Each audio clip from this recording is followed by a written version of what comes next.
Kisah pertama, Abu Nawas dan semangka di dalam sumur. Suatu hari, Raja ingin menguji kecerdasan Abu Nawas yang terkenal licik tapi bijak. Raja memanggilnya ke istana dan berkata, "Wahai Abu Nawas, aku ingin melihat seberapa cerdik engkau. Di halaman istana ada sebuah sumur tua dan aku akan melemparkan semangka ke dalamnya. Tugasmu adalah mengambil semangka itu tanpa menggunakan alat bantu apapun, termasuk tali, ember, atau alat penarik lainnya." Abu Nawas tidak langsung menjawab. Ia berjalan ke sumur dan melihat ke dalamnya. Benar saja, semangka itu sudah berada di dasar sumur. Setelah berpikir sejenak, ia meminta beberapa batu kecil kepada penjaga istana. Dengan tenang, Abu Nawas mulai memasukkan batu-batu kecil itu ke dalam sumur.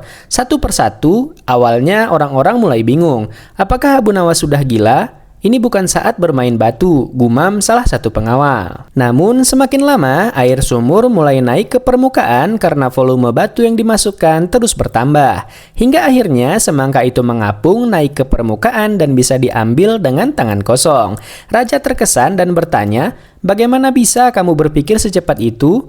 Abu Nawas menjawab, "Setiap masalah punya jalan keluar tuanku, yang penting adalah tetap tenang dan berpikir jernih." Pesan moral yang bisa kita ambil dari cerita di atas adalah, dalam hidup, masalah yang tampaknya mustahil bisa diselesaikan dengan cara sederhana, asalkan kita sabar dan berpikir kreatif. Kisah kedua, Abu Nawas mengukur kedalaman sumur.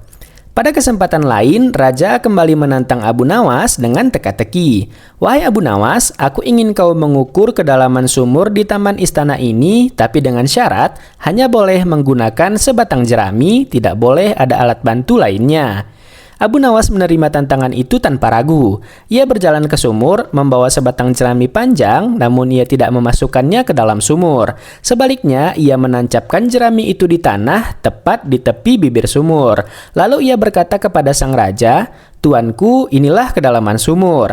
Raja heranan berkata, "Kau bahkan tidak memasukkan jerami ke dalam sumur." Abu Nawas dengan tenang menjawab, "Saya tidak mengukur dari dasar sumur, tuanku. Saya hanya menunjukkan seberapa dalam air sumur dari tempat saya berdiri. Karena itu adalah kedalaman yang relevan, bukan?" Raja tersenyum dan mengakui kecerdasannya.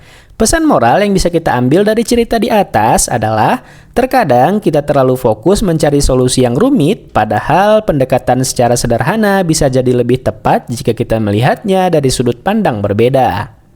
Kisah ketiga, Abu Nawas dan tugas membawa kebun anggur. Suatu hari, Khalifah Harun ar-Rasyid memberikan tantangan tak biasa kepada Abu Nawas. "Aku ingin kau membawa kepadaku kebun anggur terbaik dalam waktu 3 hari. Jika kau gagal, maka kau akan dihukum karena mengabaikan titah khalifah." Abu Nawas menerima tantangan itu. 3 hari berlalu dan dia datang ke istana hanya membawa sebuah cermin kecil. Sang khalifah terlihat bingung dan mulai marah. "Apa ini? Di mana kebun anggur yang kuperintahkan?" Abu Nawas menjawab dengan lembut, "Tuanku, kebun anggur yang paling indah dan berbuah lebat hanyalah bisa tumbuh dalam hati pemimpin yang adil dan bijaksana. Cermin ini adalah simbolnya. Lihatlah ke dalamnya, dan tuanku akan melihat sumber dari segala kebaikan yang bisa membuat rakyat sejahtera seperti kebun yang subur." Khalifah tersenyum lebar. Ia tidak hanya terhibur, tapi juga terharu dengan makna mendalam dari jawaban Abu Nawas. Pesan moral yang bisa kita ambil dari cerita di atas adalah, kebijaksanaan tidak selalu datang dari kekuatan atau kekayaan, tetapi dari hati yang tulus dan pikiran yang adil. Cerita keempat, cerita jenaka Abu Nawas menjual raja. Suatu hari, Abu Nawas benar-benar kepepet. Sudah 2 hari tidak ada makanan di rumah dan ia kehabisan barang untuk dijual. Ia terpikir menjual manusia sebagai budak, bukan orang lain, tapi rajanya sendiri, yaitu Harun ar-Rasyid. Menurut Abu Nawas, raja sering mempermainkannya, jadi sudah saatnya untuk dibalas. Ia pun menyusun rencana dan datang ke istana. "Baginda, saya punya sesuatu yang belum pernah Baginda lihat," kata Abu Nawas.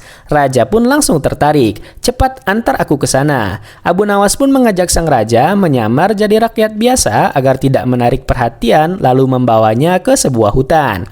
Di sana, raja disuruh menunggu di bawah pohon besar, sementara Abu Nawas pergi menemui seorang pedagang budak.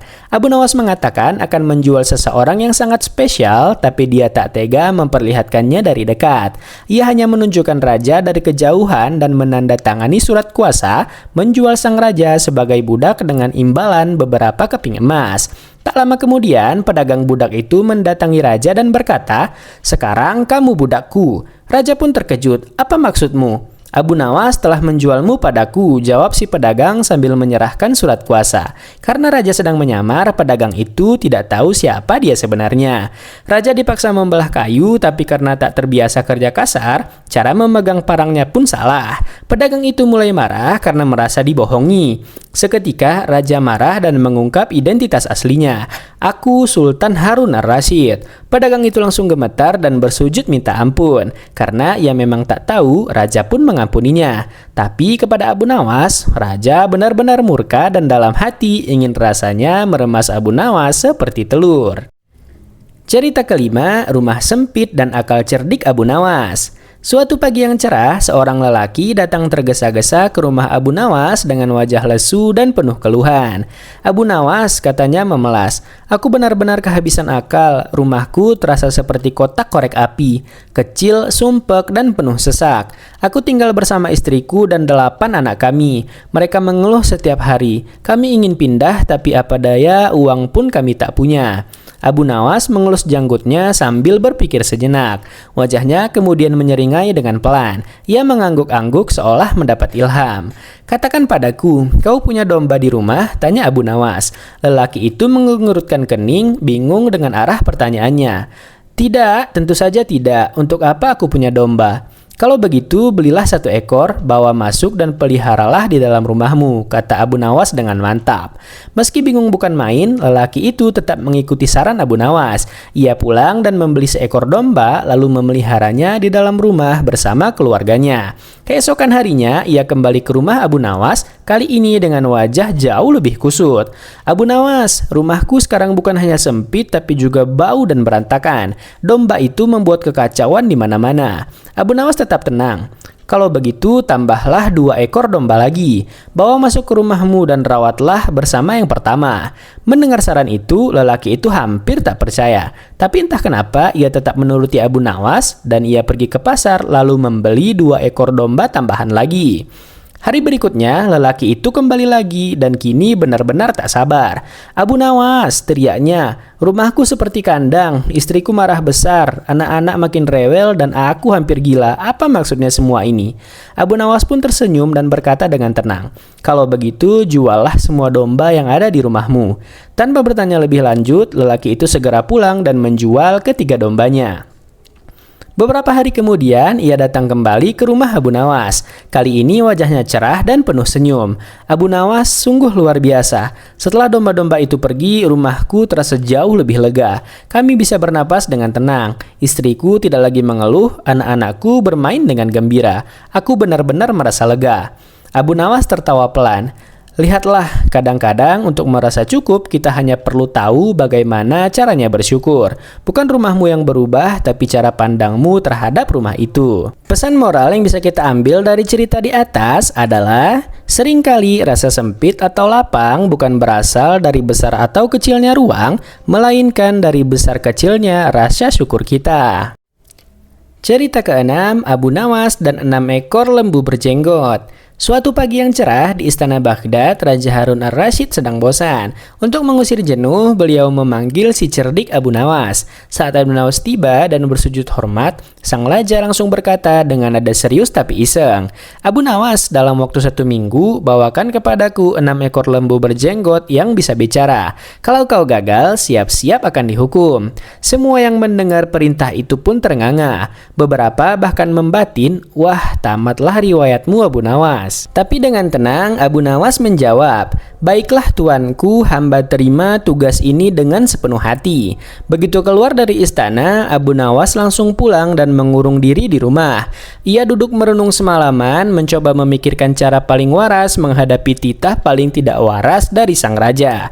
Hari demi hari berlalu dan Abu Nawas masih belum keluar rumah. Tetangganya mulai bertaruh apakah ia akan kabur atau mati keesokan harinya. Tepat seminggu kemudian, Abu Nawas akhirnya keluar. Ia tak langsung ke istana, melainkan ke alun-alun dan mulai mencari kerumunan orang. Dengan suara lantang, ia bertanya, "Hai kawan-kawan, hari ini hari apa?"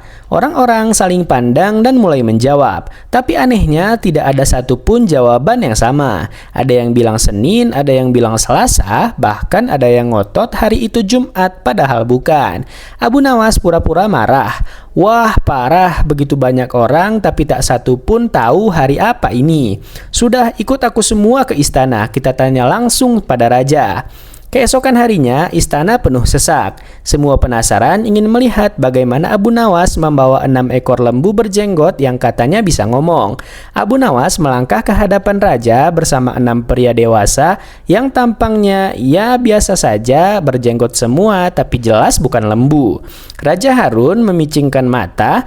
"Abu Nawas, ini manusia bukan lembu." Tapi Abu Nawas tetap tenang dan menjawab, "Coba saja tuanku, tanyakan pada mereka hari apa sekarang." Satu persatu ditanya raja dan benar saja semuanya menjawab hari yang berbeda. Abu Nawas pun berkata dengan santai, "Tuanku, kalau mereka manusia sungguhan tentu tahu dong hari apa, tapi nyatanya malah lebih bingung dari sapi. Lihatlah, jenggot ada, bisa ngomong tapi tak tahu hari. Lembu berjenggot yang bisa bicara, bukan?" Raja Harun ar-Rasyid terdiam sejenak lalu tertawa terbahak-bahak. "Hahaha, Abu Nawas, kamu memang tak pernah kehabisan akal. Hadiahkan dia 5.000 dinar." Semua yang hadir ikut tertawa dan tentu saja takjub dengan kecerdikannya yang tak ada duanya. Pesan moral yang bisa kita ambil dari cerita di atas adalah kadang cara berpikir di luar logika justru jadi satu-satunya jalan keluar dari masalah yang tidak logis juga. Cerita ketujuh, Abu Nawas dan ibu yang sebenarnya. Di sebuah hari yang sibuk di kota Baghdad, pengadilan sedang geger. 2 orang perempuan datang sambil berteriak-teriak berebut seorang bayi. Keduanya bersikeras bahwa bayi lucu itu adalah anak kandung mereka. Hakim pun kebingungan. Bukti yang dibawa sama-sama kuat dan mereka sama keras kepala.